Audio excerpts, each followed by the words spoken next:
Listen up, yo. May dala-dalang galing sa bayan ko. In my hometown.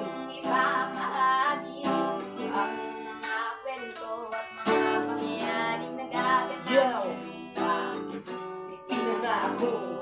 Yo, yo. Ako ay Pilipino sa isip at sa gawa. Ngunit bakit mga pinuno puro lamang salita? Isang gobyerno na kayang sigmurahin at magtawa ng may pamilyang kumakain ng kulang sa dalawa. Minsan sa isang araw, minsan na wala nga panglugaw. Bakit ganito kababaw? Isang pagkain may langaw ang dadamputin at kakainin ng batang gutom. Alam ba ng mga husgado at lahat ng hukom na merong mas masahol pa sa atol ng kamatayan? Na ikay maging mahirap sa sarili mong bayan. Mga bata na ang dapat na ginagawa'y maglaro, bagkus ay agos ng pawis at magbanat ng buto upang kumita ng ilang pirasong pisong madungis. Lalo sa kamay at paalang manhid sa matulis. Hindi manika ang hawak ang kanyang mumuting braso. Bagkus isang taong gulang na kapatid na may baso sa harapan. Nagbabaka sakaling lagyan bariyang pambili ng tinapay na panglaman sa tiyan. Mga pinunong bago mamatay at magkasakit. Sa sarap ng buhay sa akin kayo ay makinig. makinig. Yeah. Lapit mga kaibigan at makinig kayo. Listen up, yo. May dala-dalang galing sa bayan ko. In my hometown. Ipamahagi ang mga kwento Yo. at mga Pangyayaring nagaganap sa lupa.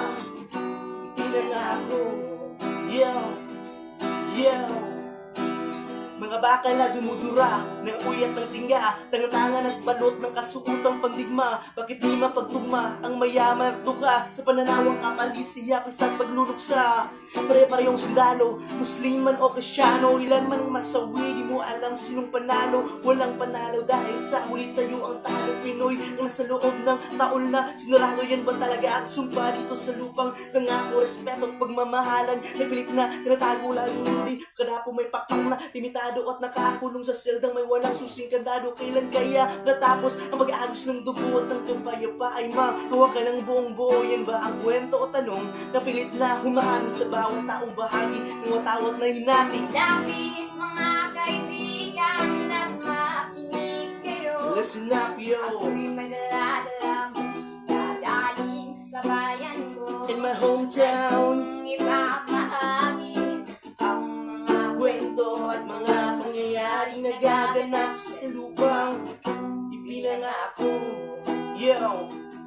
Lapit mga kaibigan at makinig